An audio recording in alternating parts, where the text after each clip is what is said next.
Hello, everybody, and welcome to the Redneckologist show. And this is Spur, and this is another segment called Just Add Beer. I wasn't going to do another one this quick, but something's popped up, and I've been seeing it trending, and the hashtag is YouTube is over party. Saw it on Twitter, and I clicked on to see what the comments were. It's LGBT groups protesting, I suppose, about YouTube's censorship of LGBT posts. And I get, and I read a little of it. Now, I'm not going to say I researched a heck of a lot. I'm going to tell you up front, I did not. But I did, read a couple of articles from Gizmodo and places like that. And, I have mixed emotions about it. And I can see some of the arguments with. First, let me preface this. So the only time YouTube bans it is if you go into restricted mode. Okay, so if you go into YouTube, and I don't, so I wasn't aware of any of this until I saw the hashtag. But if you go into restricted mode on YouTube, it will use algorithms and community involvement and all of this to censor what's shown to the viewer. So a lot of parents may use this for their little kids or something like that. And I know it misses a lot. I can tell you that because I don't rely on it as a parent. An example was I was watching my I forget how old he was at the time, but he was on his tablet watching YouTube or iPad or whatnot. And he was looking up Spider-Man videos. And I had it in restricted mode where it wouldn't show sexually explicit content or anything like that. And one video leads to another, and you get recommended videos over on the sidebar on the right side for what you've just watched, and you can select from that. And, some of the stuff was pretty inappropriate, and I took him off there and took him out of that rabbit hole, and that's what I call it. It's going down a rabbit hole. So it's kind of like Pandora or something. It uses algorithms to try to show you something that you might like based on what you just watched. If you keep going, it just runs amok. But that's computers. I mean, they don't reason the same way people do, and we don't have the power behind the computing power behind it for everyone, for everyday use. But nothing can compare to the human brain, and I know this firsthand. I mean, I work, I'll just go ahead and tell you, I work in computers, as my day job. But, there's things that we try to catch on the network, and we get false positives. I'm talking, hundreds of thousands of dollars paid for software and servers on a network, and it does the best it can, and you apply these filters to things, and it just doesn't catch everything, or it catches more than what it should, and it takes analysts, and that's why there's analysts there. It takes analysts to sit there and go through and figure out, in a human capacity, what's going on here.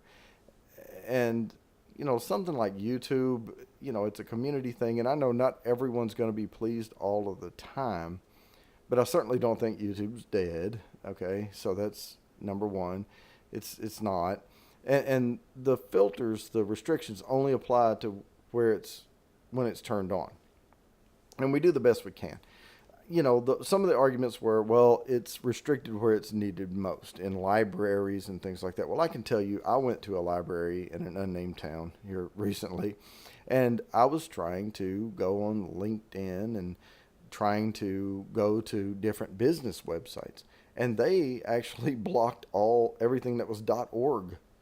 So, anything .org was blocked. So, library is probably not the best place to be on the internet. I go to Starbucks. That's, when I want to, be out and about and get on the internet. It's not restricted. Again, I'm adding beer, so if you hear some breaks in my delivery here, it's because I'm taking a drink of beer.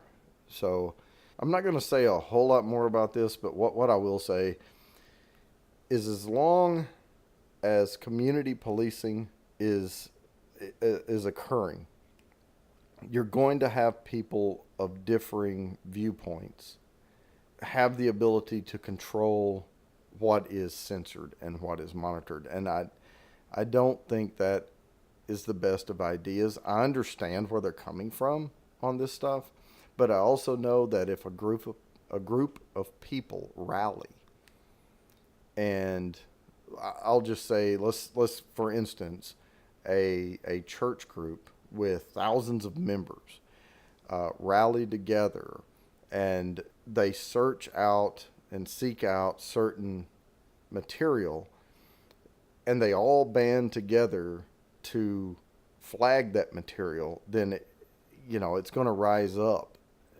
And if you get enough groups doing that, and I don't want to start a battle here of who can ban the most stuff. I would like to see it the other way. But just remember that this is only applied if you go into restricted mode on YouTube. So all of their efforts, let's just say that there was 1,000 people out there or 2,000 people or 5,000 people working their tails off to ban any type of material that had anything to do with LGBT groups. That didn't affect me in the slightest in my YouTube experience. It was a futile effort to me because I've never used restricted mode for me. For the kids, yeah, sure. But, my wife and I are both very open with our children. And I don't rely on YouTube to teach them anything.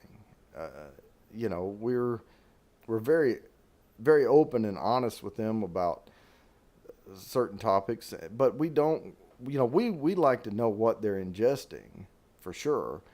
But we certainly don't try to hide anything. But, when we're talking about Spider-Man videos and the filter working and not working, it's flawed. I can tell you that because people were uploading their own versions of Spider-Man and it wasn't appropriate.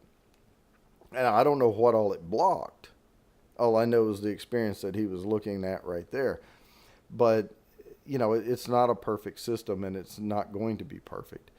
And the only way that YouTube could make it perfect is to hire a fleet of analysts to go through and quit relying. But have community involvement where someone can flag something, but then have people look at it and compare that against a policy. But gosh, that would take so much money.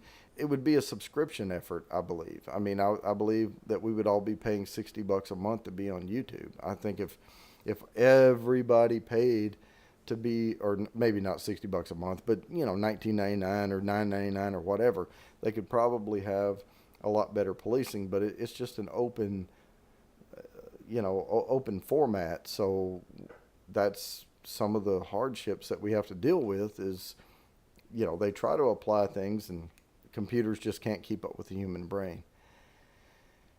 But I'm sure some people will disagree with what I'm saying, but it's just a tough subject to deal with. And I don't think YouTube or Google, from what I've seen, is deliberately trying to, get rid of LGBT stuff. I just don't see them that way. As open as Google has been, as open to, forward thinking and all, I can't get down on them that much.